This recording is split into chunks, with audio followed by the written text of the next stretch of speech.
Hi, everybody. This is Peter Schiff. This is Monday, April 20th, 2009.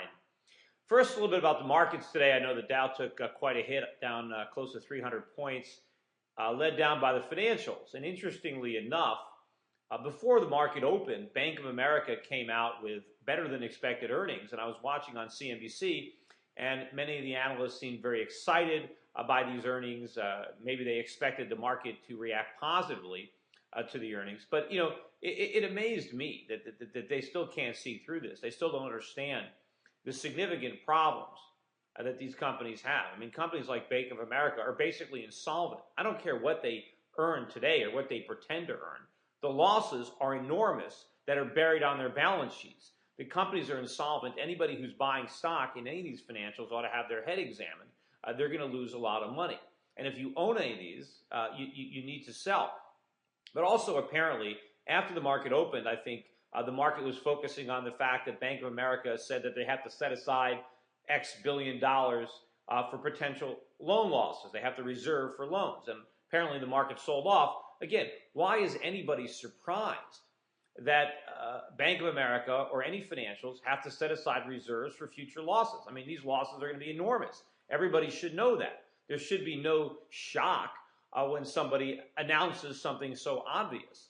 But obviously, too, a lot of these firms had huge runs. We had a big run in the financials. Of course, I mentioned that Goldman Sachs sold some stock, and that was probably a good signal that the run in the financials was over. But, you know, if you actually look at the Bank of America earnings, you know, to see how ridiculous they are, where did their earnings come from? There are two places. They came from sales and trading from Merrill, and they came from refinance, from mortgage refinances. Well, sales and trading revenues, that's not a really recurring revenue stream that you can count on. Because where did this money come from? It meant the traders at Merrill bet good. They bet right. Their bets paid off. Well, as anyone who's been to a casino knows, you can't consistently bet right. In fact, one of the reasons that Merrill lost so much in the past was because some of their bets that they made in the past ultimately turned sour, and short-term profits became long-term losses. How do we know they're just not doing that all over again? Then, when it comes to mortgage refinancing, well, obviously, every bank is making a lot of money doing refis. Because rates are at ridiculously low levels, the Fed is artificially suppressing interest rates, enabling people to refinance their mortgages. Now, this isn't going to be like this forever. This isn't business that Bank of America can count on quarter after quarter, year after year. This is only temporary. But also think about this. To the extent that Bank of America is refinancing their own mortgages that are on their books, if they had a mortgage that was paying 6%, and now they've refinanced it to 5%, even though they've earned a fee in the short run, in the long run, they took an asset that was paying 6%, and now it's only paying 5%. They're worse off. Their future earnings are being reduced because they're earning money doing refis. And of course, as interest rates ultimately rise, and now they have even lower yielding loans, they take a bigger hit. So again, this is actually bad news, but Wall Street will spin it as good news. But I think more importantly, what I really wanted to talk about today is this crazy editorial or op-ed that I read in the New York Times by Gregory Mankiw, who's a Harvard professor and a former economic advisor to George Bush. And here's a guy who's got all the good credentials, right? A smart guy. I saw him on CNBC talking today. Much of what he said was accurate.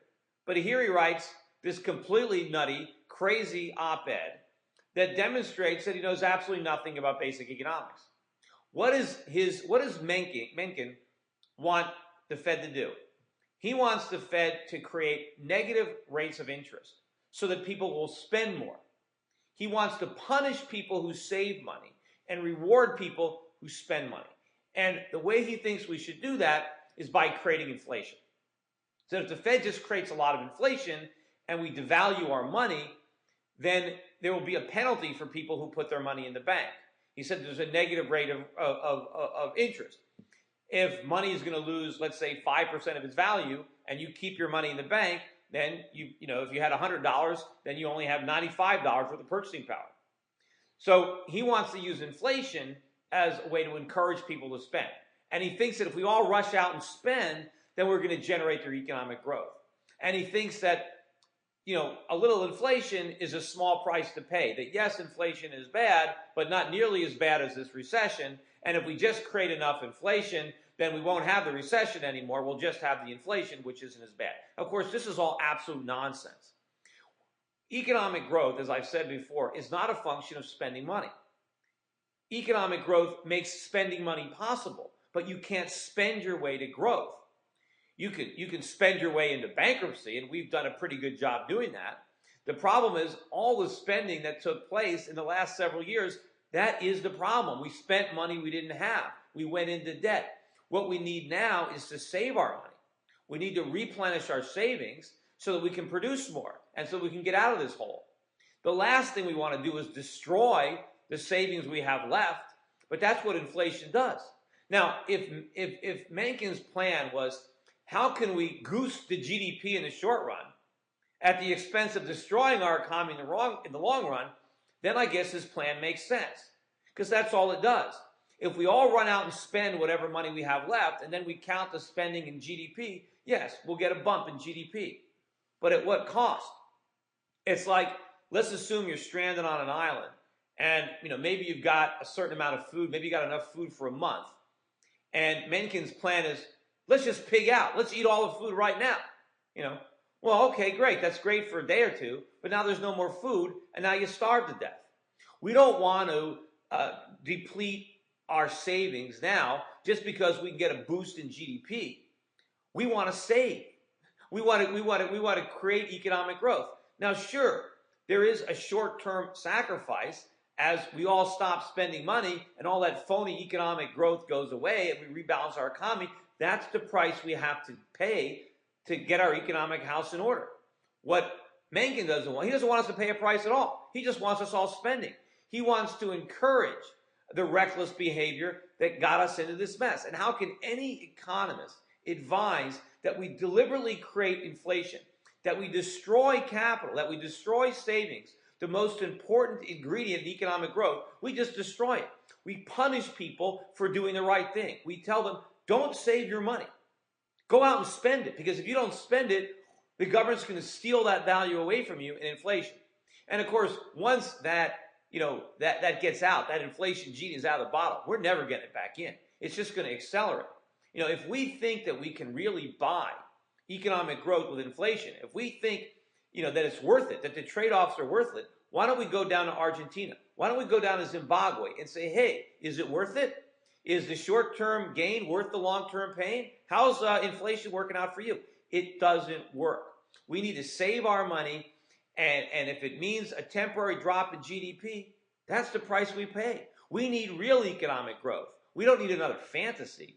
And, along those same lines, I noticed that the Congress is now considering a bill that I think they tried in Germany, which, again, is also misguided, which shows it's not just Americans that do foolish things, it's the Germans. But they had a program over there in Germany, Cash for Clunkers, where if you trade in your old clunker, the government gives you a tax credit to buy a new car.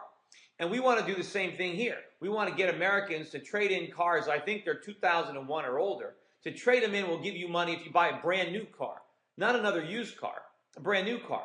Now, this is one of the dumbest things we could do. We got a bunch of cars on the road, perfectly good cars. They can still run. Just because they're from 2001 or 1999 or 1995 doesn't mean we have to trash them. Doesn't mean we have to send them to the scrapyard. They're there. They work. We're in trouble economically. We spent too much money. We need to make good use of the cars that we have. Think of how stupid it is to scrap cars that work just so we can go into debt to buy new cars.